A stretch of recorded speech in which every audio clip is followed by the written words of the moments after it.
वैसे तो CIA दुनिया की बेहतरीन इंटेलिजेंस एजेंसी मानी जाती है जो अमेरिका से बाहर अमेरिकी मफादात का तहफ़्फ़ुज़ करती है, मगर CIA के अपने ही डिक्लासिफाइड डॉक्यूमेंट्स के मुताबिक CIA ने कोल्ड वार के दौरान क्यूबन लीडर फिदेल कास्ट्रो को कत्ल करने की 638 कोशिशें की, मगर ये तमाम कोशिशें नाकाम रहीं और कास्ट्रो 90 वर्ष की उम्र में एक तबई मौत मरा।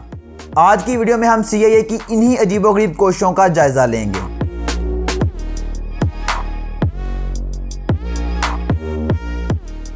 ये कोल्ड वार का ज़माना था। अमेरिका और सोवियत यूनियन पूरी दुनिया में अपना निज़ाम नाफिज करने की भरपूर कोशिश कर रहे थे। उनकी इसी कोशिश की वजह से कई ममालिक में जंगें हुई, कई मुल्क बर्बाद हुए और लाखों लोग लुकमाए अजल बने, मगर दोनों में से कोई भी हार मानने को तैयार नहीं था। यूरोप के ज़्यादातर हिस्से पर अमेरिका का कंट्रोल हो चुका था, जबकि मशरकी यूरोप, चाइना, वियतनाम और शुमाली कोरिया कम्युनिज़म के साए में जा चुके थे।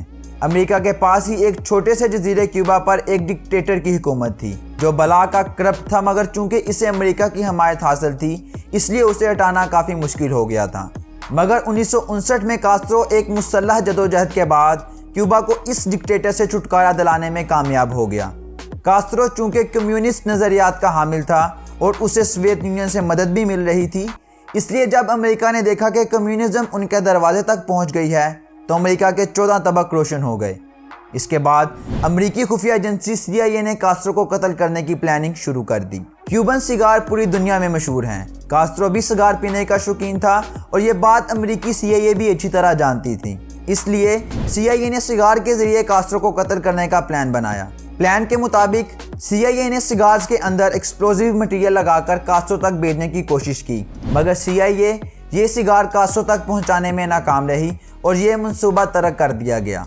बाय द वे, कास्ट्रो के कत्ल का आखिरी प्लान ज़रूर देखिएगा, वो बहुत फिल्मी प्लान है। सिगार्स के साथ साथ कास्ट्रो आइसक्रीम का भी शौकीन था। CIA ने आइसक्रीम में जहर डालकर कास्ट्रो का कत्ल करने का मंसूबा बनाया। इस प्लान को एग्जीक्यूट करने के लिए कैसीनो माफिया को भी हायर किया गया। उन्होंने आइसक्रीम में पिल्स डालकर फ्रीजर में रख दिए, मगर जब कास्ट्रो आइसक्रीम खाने आया तो वो पिल्स आइसक्रीम में मिक्स होने की बजाय फ्रीजर की ठंडक से जम चुके थे, जिसकी वजह से ये प्लान भी नाकाम हो गया। कास्ट्रो अक्सर समंदर में डाइविंग करने जाता था। CIA ने इस दफ़ा प्लान बनाया कि कास्ट्रो के डाइविंग सूट के सिलेंडर में ऐसे केमिकल मिला दिए जाएं जिससे सांस लेने के बाद कास्ट्रो के फेफड़े खराब हो जाएंगे और कास्ट्रो आखिरकार मर जाएगा। इस काम के लिए एक ऐसे अमेरिकी वकील को हायर किया गया जो उस वक्त कास्ट्रो से मुज़ाकरात कर रहा था।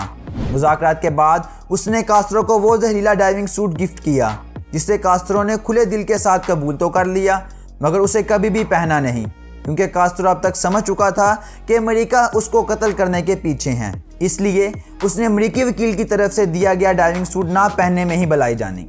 जब CIA की कास्ट्रो को फिजिकली कत्ल करने की तमाम कोशिशें नाकाम हुई तो CIA ने कास्ट्रो की पब्लिक इमेज खराब करने का प्लान बनाया। CIA ने प्लान बनाया कि जब कास्ट्रो एक बड़े मजमे में तकरीर करने आएगा तो उसके ब्रॉडकास्टिंग रेडियो में ऐसे केमिकल्स छोड़े जाएंगे जिससे वो हवास बाख्ता हो जाएगा और अवाम के सामने उल्टी सीधी बातें शुरू कर देगा, जिससे अवाम में उसकी मकबूलियत कम हो जाएगी। CIA के डिक्लासिफाइड डॉक्यूमेंट्स के मुताबिक CIA का ये प्लान भी नाकाम रहा, मगर उसमें यह नहीं बताया गया कि ये प्लान कैसे नाकाम हुआ।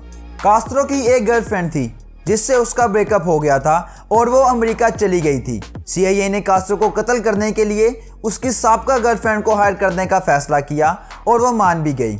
उसने कास्ट्रो को कत्ल करने के लिए CIA से पिल्स लिए और उसे अपनी क्रीम की डब्बी में छुपाकर कास्ट्रो के पास पहुंच गई, मगर जब उसने क्रीम की डब्बी खोली तो पिल्स क्रीम में मिक्स होकर बेकार हो चुके थे। कास्ट्रो जब उससे मिलने कमरे में गया तो कास्ट्रो ने उसे कहा, क्या तुम मुझे कत्ल करने आई हो? उसकी गर्लफ्रेंड ने हाँ में जवाब दिया। कास्ट्रो ने अपनी पिस्तौल निकाली और उसे दे दी और कहा कि मुझे कत्ल कर दो। लड़की ने पिस्तौल को लोड किया और कास्ट्रो के सर पर तान दिया, मगर साथ ही उसकी टांगें कांपना शुरू हो गईं और वो कास्ट्रो को कत्ल करने में नाकाम रही। कास्ट्रो ने उससे पिस्तौल वापस ली और कहा कि जब तक मैं खुद मरना ना चाहूँ मुझे कोई नहीं मार सकता। लड़की के मुताबिक इस वाक़े के बाद उनके ताल्लुकात बेहतर हो गए और उस रात उन्होंने तंजीम साजी भी की। उम्मीद करते हैं कि आज की वीडियो आपको मज़ेदार और इंटरेस्टिंग लगी होगी। मज़ीद वीडियोज़ के लिए चैनल को सब्सक्राइब करने के साथ साथ घंटी दबाना मत भूलिए। शुक्रिया।